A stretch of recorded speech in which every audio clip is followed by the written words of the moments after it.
Hello अस्सलाम वालेकुम, नमस्ते एवरीवन। चलिए एफएफ का नेक्स्ट पार्ट स्टार्ट करती हूँ। और मैंने नहीं बताया था कि वांगजी और लैंसिजन की एज क्या है। तो वो है, लैंसिजन 26 के है, वांगजी 24 का है। और उन दोनों का फेस काफ़ी सिमिलर है, जैसे कि हमने नॉवल में पढ़ा है। इसीलिए जैन चैन एंड विंग ने उन दोनों को पहचाना नहीं, बिकॉज पोर्ट्रेट जब उन्होंने देखा था तो कुछ टाइम के लिए ही देखा था। उनकी फैमिली के सामने उन्हें प्रेजेंट किया गया था और कहा गया था इनसे तुम्हारी मैरिज होगी। तो जब पोर्ट्रेट उन लोगों ने अलग अलग देखा था, तो मतलब अपनी फादर एंड मदर के सामने कैसे, मतलब ओमेगा कैसे अपने हस्बैंड का फेस देख सकती है। तो इसलिए वो लोग शर्मा के चले गए थे, उन्होंने पूरा अच्छे से देखा नहीं था। एंड जो वेडिंग टाइम पे उसने धुंधला धुंधला सा देखा था, तो उसमें धुंधला में वो दोनों का ही फेस सेम ही मतलब लग रहा था, बिल्कुल भी अलग नहीं था। बस लैंसिजन जो है वो स्माइल करते हैं तो उनका फेस समझ में आता है कि उनका थोड़ा सा सॉफ्ट टाइप का फेस है। एंड वांगजी जो कि हमेशा शांत रहता है और उसके फेस पे ज़्यादा एक्सप्रेशन नहीं रहता है, तो उससे लोगों को पता चलता है कि ये लान वांगजी है। तो चलिए स्टार्ट करते हैं एसएफएफ का नेक्स्ट पार्ट। यहाँ पर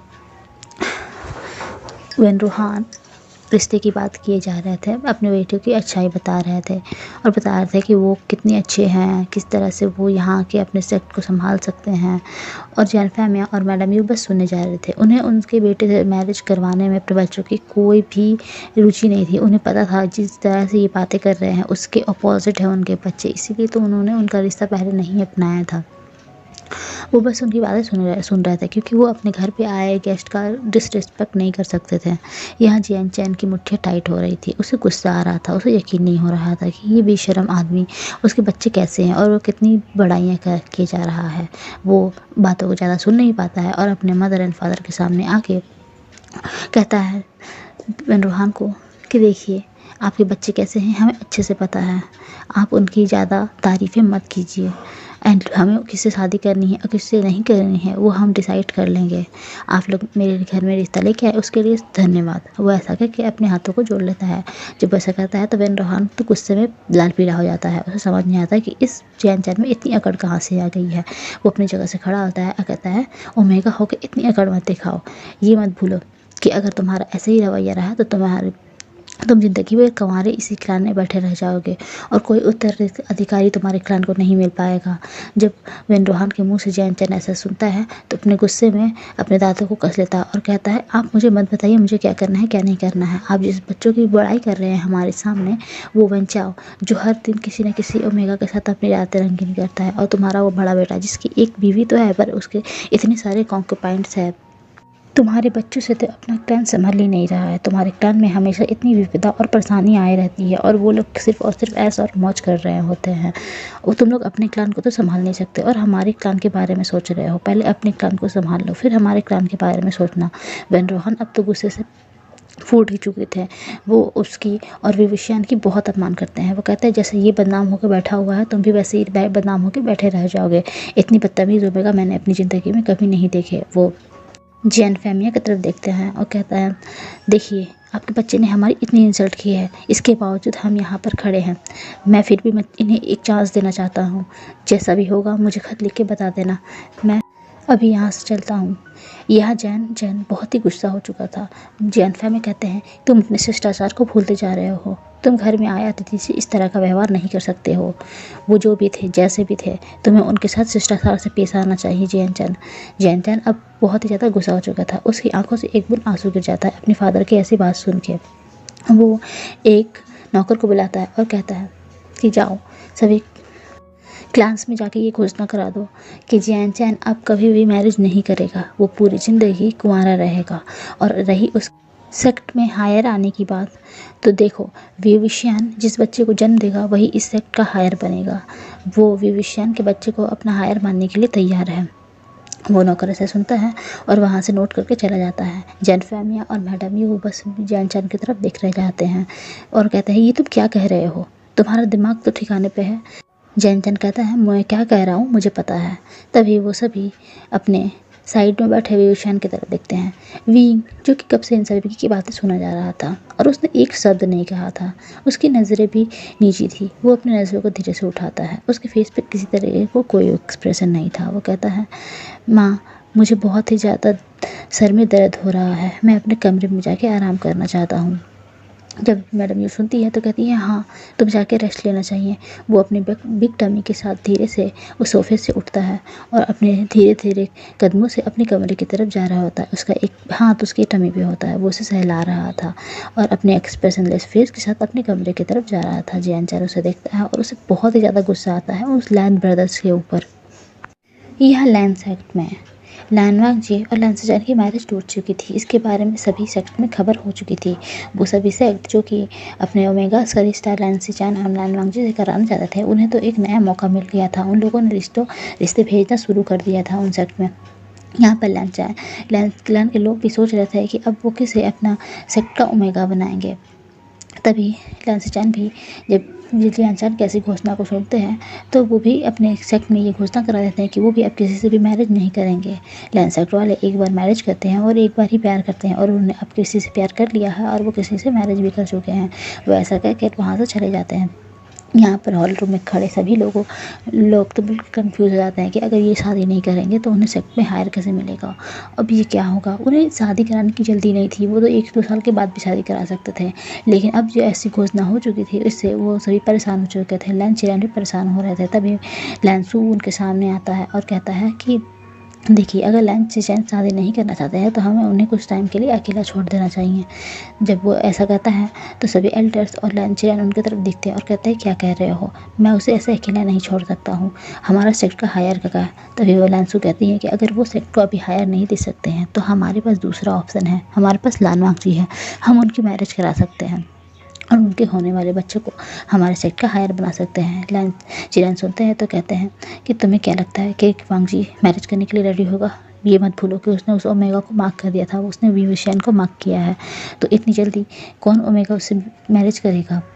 और क्या लानवांग जी उस दूसरे ओमेगा को अपनाएगा। जब वो ऐसा कहता है तो लैंसू कहता है हाँ ज़रूर, क्यों नहीं अपनाएगा। देखिए उसने बस मार्क किया है और उन दोनों की मीटिंग नहीं हुई है, बस एक मार्क है, वो जल्द ही मिट जाएगा कुछ सालों के अंदर। और रही बात किसी की मैरिज करने की, तो सूसे अभी तैयार है। सूसे हमारे सेक्ट का इतना अच्छा कल्टीवेटर है, वो सेक्ट के बारे में सब कुछ जानता हो, वो यहाँ के फॉरेन बनने के लायक है। आपको इस बारे में सोचना चाहिए। ऐसा ना हो कि जैसे लैंसिचैन ने घोषणा करवाया है वैसे लानवांग जी को भी इस बात की खबर मिले और वो भी इस तरीके की घोषणा करवा दे। लैंसिचैन सुनते हैं और अपनी दाढ़ी को सहलाते हैं। बहुत गहरी सोच के बाद वो कहते हैं कि ठीक है, हमें मंजूर है। जब लैंसू से ये सुनता है तो बहुत ही खुश हो जाता है। उसे तो खुशी का ठिकाना नहीं रहता है। वो धीरे से लैंसिचैन की तरफ बढ़ता है और कहता है कि मैंने सुना है कि वो विवुशियन लानवांग जी के फोरहेड रिबन और उसके जो मदर की हेयरपिन थी वो उसे लेके चला गया है और उन लोगों ने उसे वापस भी नहीं कराया है। जियान चैन ने तो बल्ले वापस करवा दिया था पर उसने नहीं करवाया था। अगर आप कहें तो मैं उस सभी तोहफ़ों को वापस लेना चाहता हूँ जो भी हमने लैन सेक्ट से जियान सेक्ट भेजा था। लैन चिरान सुनते हैं और कहते हैं हाँ तुम्हें जो करना है तुम कर सकते हो, क्योंकि लैन चिरान को बहुत गुस्सा था जियान सेक्ट के ऊपर। उनकी वजह से उनकी बहुत बदनामी हो चुकी थी। उन लोगों ने क्या समझा था, अगर उनका विविशियन के कैरेक्टर ऐसा था तो उन लोगों ने क्या सोच के विविशियन की मैरिज लैन चिरान से करवाने के लिए सोचा था। लैन चिरान वहाँ से चले जाते हैं। यहाँ सूसे के फादर बहुत ही स्माइल कर रहे होते हैं। वो कुछ डिसिपल को बुलाते हैं और जियान सेक्ट जाने को कहते हैं। जियान सेक्ट पे जब वो डिसिपल आते हैं तो जियान सेक्ट का माहौल थोड़ा सा टेंस हो जाता है, क्योंकि पहले ही जियान चैन ने लैन सेक्ट से अपने सारे रिश्ते नातों को तोड़ दिया था और बहुत सारी जो बिजनेस की काम वर्क थे उसे रुकवा दिया था। उसने लैन सेक्ट से किसी भी तरह का व्यापार करने से मना कर दिया था और कह दिया था कि वहाँ के लोग अब जियान सेक्ट में कभी नहीं आ सकते हैं, उन्हें कदम रखने की भी इजाज़त नहीं है जियान सेक्ट में। लेकिन जब वो लैन सेक्ट का एक दूत देखता है अपने जियान सेक्ट के दरवाजे पे तो उसे थोड़ी सी एक्साइटमेंट होती है कि क्या उन लोगों ने पता लगा लिया कि सारे एलिगेशन सही गलत है विविशियन के खिलाफ, क्या लोग वो अपनी गलतियों पे पछता रहे हैं। क्योंकि कहीं ना कहीं दिल में जियान चैन के भी यही था कि सब कुछ ठीक हो जाए, उन्हें उनका अल्फा मिल जाए, उन्हें उनका प्यार मिल जाए। लेकिन वो क्या ही कर सकते थे। वो वहाँ जाते हैं और पूछते हैं कि क्या हुआ है, क्या खबर लेके आए हो। तभी वो जो दूध रहता है वो उन्हें एक लिफाफा देता है, जिस लिफाफे में लैन सेक्ट वाले उन्हें क्या कहा था वो लिखा हुआ था। जब जियान चैन उसे खोलता है और पढ़ता है तो वो बहुत ही ज़्यादा गुस्सा हो जाता है। वहाँ जैन फैमियाँ आते हैं, वो भी उसे पढ़ते हैं और उन्हें यकीन नहीं हो रहा था कि लैन सेक्ट वाली किस तरीके की लैन सेक्ट वालों को सब्र नहीं हुआ है। पहले उनकी गलतियों की वजह से उनके बच्चों ने इतना सफ़र किया, उसके बाद उन्होंने विविशियन को बदनाम किया, उनके बाद उनका रिश्ता टूटा, इसके बावजूद वो लोग शांत नहीं रह सकते हैं। ये सब सोच के जियान फैमियन एंड जियान चैन विंग की तरफ देखते हैं। विंग जो कि बैठा हुआ था और मेट्स के साथ मिल के लोटस के सीड्स को छील रहा था और उसे खा रहा था और उसे छील के एक बाउल में भी रख रहा था। वो उसे छील रहा था और वो सभी मेट्स उसके साथ मजाक कर रही थी, उसके मूड को लाइट करने की कोशिश कर रही थी और वो उन सभी के जोक्स को सुन के हंस रहा था। जब वो लोग उसे देखते हैं तो वो लोग सोचते हैं कि विंग को ये बात कैसे बताई जाए कि लैंडसेट वालों ने क्या कहा है और क्या मांगा है। वो सभी नोटिस कर सकते थे कि विंग के हेयर में अभी भी वो हेयर पिन है। इतना कुछ होने के बाद भी विंग ने अभी तक वो हेयर पिन नहीं उतारी है। उसके हाथों के बाजू से वो 400 रिबन का धागा भी दिखाई देता है जो कि उसने अभी तक पहना हुआ है, उसने अभी तक नहीं उतारा हुआ है। वो कैसे अपने भाई की उस खुशी को भी उससे मांग ले जिसे वो लेके बैठा हुआ है। वो विंग की तरफ देखते हैं, तभी विंग भी नोटिस करता है उन लोगों की तरफ, वो लोगों की फेस को देखता है और उठ के दरवाजे की तरफ आता है। वो आता है तो देखता है वहाँ लैंडसेट का दूध था। वो पूछता है कि क्या हुआ है। जियान फैमियन उसे बता नहीं पा रहे थे कि क्या हुआ है। विंग उस खत को लेता है जिस खत को जियान चैन अपने हाथों में पकड़े हुए था। जियान चैन बस एक्सप्रेशनलेस फेस के साथ अपने ब्रदर की तरफ देख रहा था। विंग जब उस खत को लेता है तो उसे पढ़ता है, उसे समझ में आता है कि लैंडसेट वाले क्या कहते हैं। वो कुछ टाइम के लिए उस खत को देखता है, उसके चेहरे पे जो वो हंसी थी, जो स्माइल थी, वो जा चुकी थी। वो कहता है अपने ब्रदर को, बस इतनी सी बात थी, तुम्हें मुझे बता देना चाहिए था। वो वहाँ से उठता है, कहता है मैं सारे सामान को लेके आता हूँ। वो अपने कमरे में जाता है और अपने कमरे की हर एक चीज़ को उथल पुथल कर देता है। वो अपने ड्रॉर को खोलता है, बॉक्सेस को चेक करता है और यहाँ तक वो बेड के सीट्स को भी हटा चुका होता है। वो अपने विंडो के कर्टन को भी उतार चुका होता है। वो पूरे रूम को उथल कर रहा होता है। तभी वहाँ पर जियान फैमियन और पूरी जियान फैमिली आती है। वो वहाँ खड़ा होकर सभी सब देख रहे थे कि विंग क्या कर रहा है। बहुत टाइम गुजर जाता है, लगभग 2 घंटे गुजर चुके थे जब विंग ये सब कर रहा था। वो पागलों की तरह अपने रूम में सामान को सर्च किए जा रहा था। तभी वहाँ पर उसे रोकते हुए जियान चैन आता है। वो कहता है विंग शांत हो जाओ। वो उसके हाथों को पकड़ लेता है। विंग अपने हाथों को छुड़ाता है और कहता है चैन देखो ना, मैंने पूरा कमरा देख लिया पर मुझे वो सब नहीं मिल रहा है। मुझे याद नहीं आ रहा मैंने उसे कहाँ रखा, लगता है मैंने उसे खो दिया है। I am sorry. क्या तुम इन्हें मना नहीं कर सकते हो? क्या तुम ये नहीं कह सकते हो कि हमने उसे खो दिया है? इससे हमारे सेक्ट की रेपुटेशन तो ख़राब नहीं होगी ना। देखो ना चैंग, मेरी वजह से फिर से एक नई बात करने का मौका मिल जाएगा लोगों को कि मैंने लैंडसेट की चीज़ों को चुरा लिया है। अब मैं क्या करूं? वो ऐसे चैंग की तरफ देख रहा था और उसके फेस पे एक बहुत ही दर्द और घबराया हुआ एक्सप्रेशन था, जिससे उसे सच में वो हेयर पिन नहीं मिल रही होती है। पूरी फैमिली ये देख सकते थे कि अभी भी वो हेयर पिन विंग के हेड पे है, उसके हाथों पे वो फॉरवर्ड रिबन है। वो उसे उस कमरे में सर्च कर रहा है जो कि उस कमरे में है ही नहीं। जियान चैन ये सब देखता है और अपने गले में अपने जो सलाइवा आ चुका था उस दर्द और उस दुख की वजह से उसे निगलता है। वो गुस्से से अपने आंखों को रेड कर लेता है। वो विंग के हाथों को छोड़ता है और तभी उस हाथों को जियान फैमियन के हाथों में देता है। वो वहाँ से गुस्से में अपने निकलता है उस कमरे से। वो निकल के उस दूध के पास जाता है और वो कहता है कि कह देना अपने लैंडसेट वालों से कि हमारे राजकुमार से वो पिन खो चुकी है और उसके बदले जियान चैन ने उस पिन की कीमत लौटाई है। जियान चैन एक मेड को बुलाता है और बहुत सारा मनी उस दूध के हाथ में दिलवाता है और कहता है इसे ले जाओ। वो दूध लैंडसेट वापस आता है और सभा में उस मनी को रखता है जो कि उस जो साधारण सी जेट पिन थी उसकी कीमत से 100 गुना ज़्यादा की कीमत थी। सभी लोग ये देखते हैं और इसे अपना अपमान समझते हैं। कहते हैं कि लगता है इस जियान चैन को कुछ ज़्यादा ही अकड़ आ चुकी है। वो लोग ऐसा कैसे कह सकते हैं? वो पिन हमारे कुल की धरोहर थी और अब वो पिन उनसे खो गई है। वो लोग झूठ कह रहे हैं, पर वो इस पिन को रख के करेंगे भी क्या? सभी ये बात पे गुस्सा हो रहे थे और खुशियाँ मना रहे थे कि अच्छा हुआ कि जियान चैन से उनका रिश्ता नहीं हुआ। यहाँ पर लैंज़न एंड जैवोजिन भी वह खड़े थे। ये सब सुन सकते थे। लैंज़न की आंखें अब रेड हो चुकी थी कि विंग ने उसका पिन गुमा दिया, उसकी मदर का पिन गुमा दिया। और वो एक्सपेक्ट ही क्या कर रहा था विंग से? वो उस विंग जैसे ओमेगा से क्या ही एक्सपेक्ट कर सकता है कि वो उसके पिन को संभाल के रखेगा? ऐसा कैरेक्टर का पर्सन वो सोचता है और वहाँ से अपने हेड को घुमाता है और गुस्से से उस कमरे से निकल जाता है, उस हॉल रूम से निकल जाता है। तभी वहाँ पर लैंसू आती है और वो आके जियान से कहती है देखा ना, मैंने कहा था ना, वो विंग हमारे कुल के लिए बिल्कुल भी सही नहीं है। आप लोग ही हमारी बात नहीं सुन रहे थे। छोड़िए, पिन गया तो गया।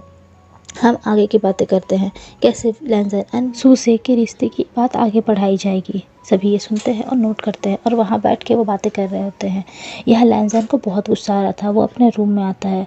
रूम में आके फिर से वो अपने रूम के हालत तो ख़राब कर देता है। वो सभी सामानों को तोड़ देता है और उस बेडशीट को इधर उधर कर देता है। वो जब भी उस बेड को देखा करता था उसे बस विंग की यादें आया करती थी। वो अपने बेड पे आके लेट जाता और कहता है, विंग तुमने ऐसा क्यों किया। वो बहुत ही ज़्यादा गुस्सा अपने अंदर महसूस कर रहा था। उसे पता चला था, उसके अंकल ने उसे बताया था कि अब उसे सूसे से मैरिज करनी पड़ेगी, अपनी लाइफ में एक ओमेगा लाना पड़ेगा, क्योंकि उसके ब्रदर ने शादी करने से इनकार कर दिया है। तो अब उसे ही लैंडसेट का हायर देना पड़ेगा। उसके पास ये ऑप्शन नहीं है कि वो शादी से इनकार कर सके। उसे लैंडसेट के प्रति अपनी रिस्पॉन्सिबिलिटीज़ को निभाना पड़ेगा। लैंजन अपने बेड पर लेटा हुआ था और अपनी मुट्ठियों को कसा हुआ था कि उसकी वजह से कितनी ज़िंदगियाँ बर्बाद हो रही है, उस विंग की वजह से कितनी ज़िंदगियाँ बर्बाद हो रही है। वो बर्बाद हो रहा, उसका ब्रदर जो इतने दुख में है, और विंग का खुद का ब्रदर वो कितने दुख में है। उसने भी तो मैरिज के लिए सबसे से मना कर दिया है। वो लोग कितना सफ़र कर रहे थे, और ये सब सिर्फ और सिर्फ इस विंग के लिए, विंग की वजह से लैंजन अपने अंदर एक बहुत ही ज़्यादा गुस्से को महसूस करता है। उसका मन कर रहा था वो विंग से मिले और उसे ख़त्म कर दे। यहाँ जेएन सेक्ट में सभी लोग बहुत ही ज़्यादा दुखी थे। वो सभी के सामने बहुत ही खुश होने का नाटक किया करते थे, लेकिन वो अंदर से दुखी थे।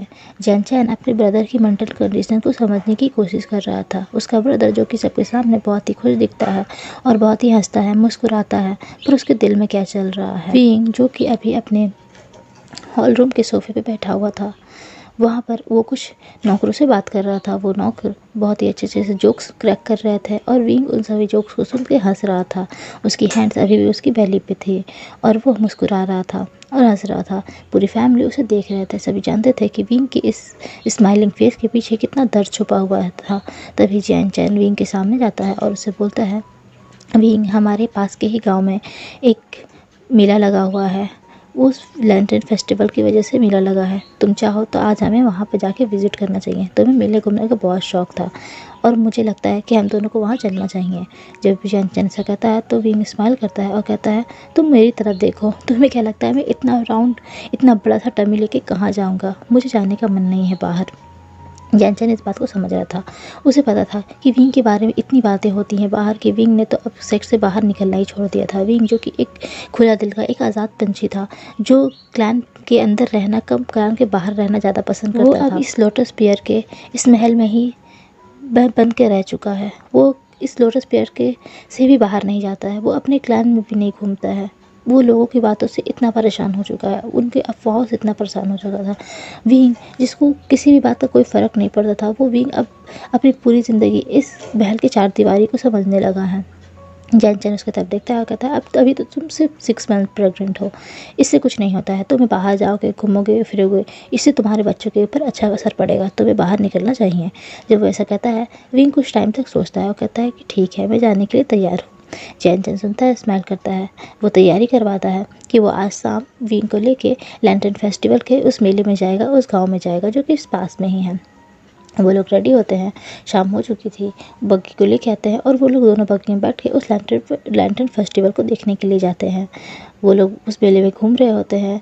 जैन चैन विंग के मूड लाइट करने के लिए उसे इधर उधर घुमा रहा था और उसे सभी दुकानों को दिखा रहा था। विंग भी एक अदमने मन से सभी की तरफ देख रहा था। कुछ लोग उसे अजीब नज़र से देख रहे थे, वो नोटिस कर सकता था। वो दोनों ब्रदर्स मेले में इधर उधर घूम रहे थे। तभी विंग को एक शॉप दिखती है जहाँ बच्चों के खिलौने बिक रहे थे। विंग उस शॉप से काफ़ी अट्रैक्ट हो जाता है। विंग धीरे धीरे अपने कदमों को बढ़ाता है और उस शॉप में जाके खड़ा हो जाता है। अभी भी उसकी एक हैंड उसकी बेली पे थी। उसके फेस पे एक बहुत ही लाइट सा एक्सप्रेशन था और एक छोटी सी स्माइल थी। वो वहाँ से एक सॉफ्ट टॉय को उठाता है जो कि एक रैबिट थी। उस रैबिट सॉफ्ट टॉय को वो देखता है और उसे टच कर रहा होता है और सोच रहा होता है ये उसकी बेबीज़ के लिए कैसे होंगी।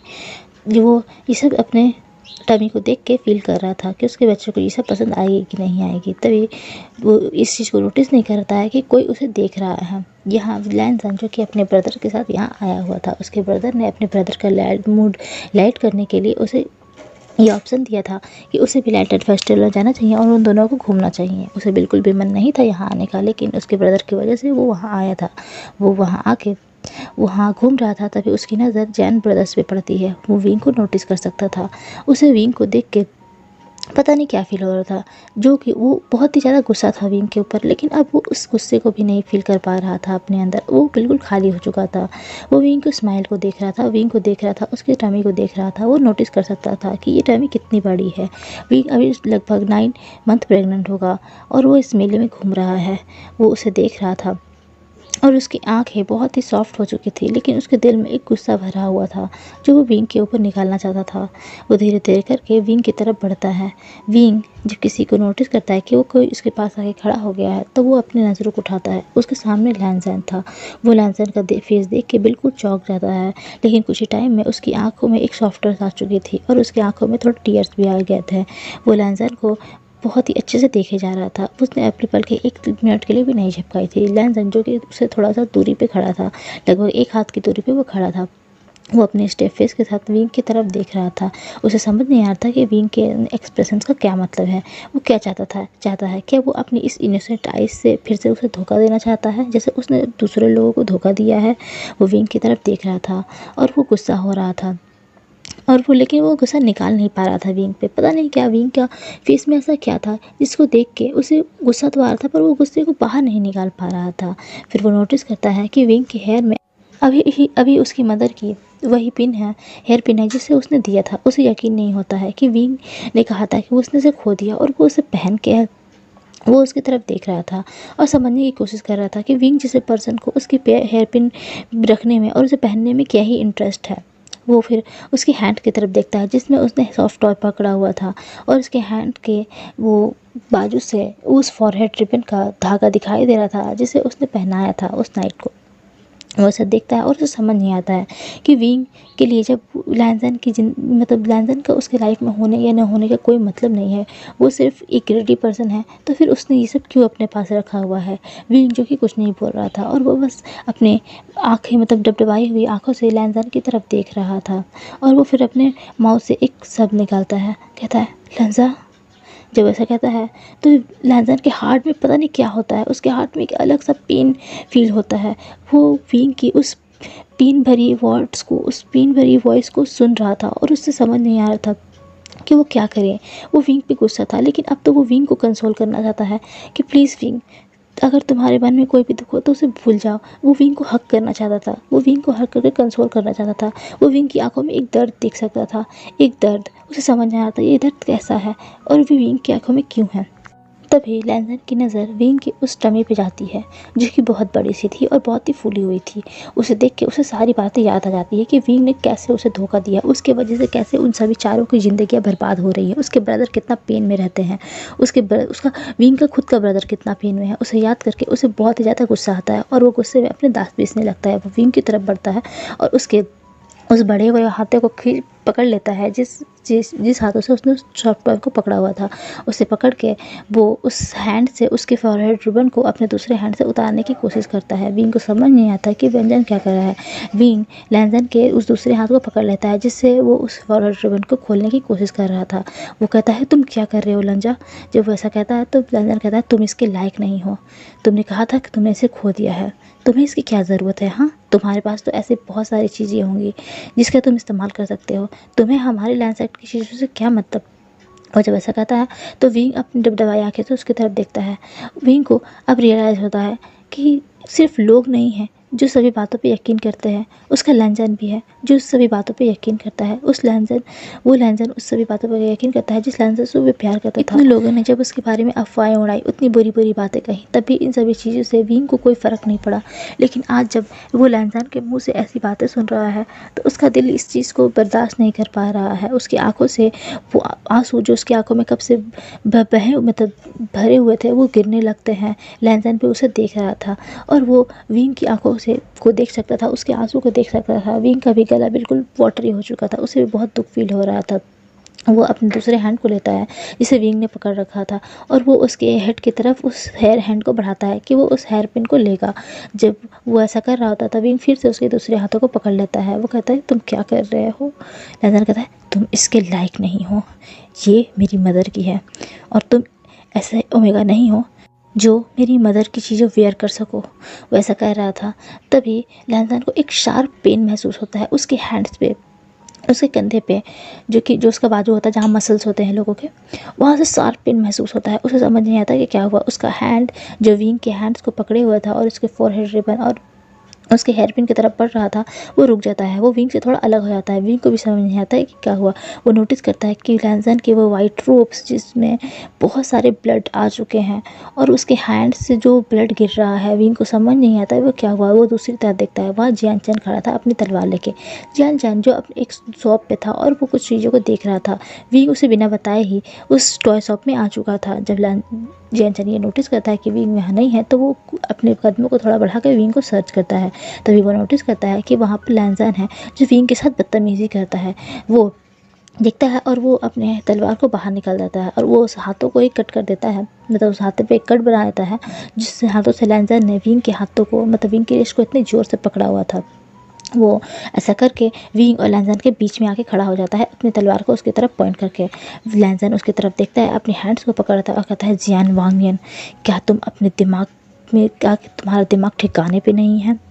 जब वो ऐसा कहता है, जियान कहता है कि तुम्हारे दिमाग ठिकाने पे नहीं है। मैंने पहले ही कहा था तुम लैंग सेक्ट वालों से कि हम जियान सेक्ट वालों से दूर रहें, हम से इतनी दूरी बना के रखें कि हमारे तक तुम्हारी परछाई भी ना पहुंच पाए। अगर दोबारा तुमने मेरे ब्रदर के साथ कुछ भी गलत करने की कोशिश की तो ये कट तुम्हारे हैंड्स पे नहीं, तुम्हारी गर्दन पे होगा। वो ऐसा कहता है। लैंसन उसकी तरफ अपनी डार्क आई से देख रहा होता है। वहाँ लैंसी चैन भी आ जाते हैं। लैंसी चैन को जब कुछ मेट्स बताते हैं, कुछ डिसिपल्स की वहाँ क्या हो रहा है, वो भी वहाँ भागते हुए आते हैं। वो अपने आप आके अपने ब्रदर को पकड़ लेते हैं और देखते हैं कि उसके हैंड पे कितना गहरा कट लग चुका है। वो जियान चैन की तरफ देखता है और गुस्से से कहता है, जियान चैन। जब वो ऐसा कहता है तो जियान चैन थोड़ा शांत हो जाता है। वो अपनी तलवार को अपने म्यान में रखता है और कहता है, जे वुजिन, अपने ब्रदर को कहते ये अपनी औकात ना भूले, अपनी मर्यादा ना भूले, अपनी मर्यादा में रहे।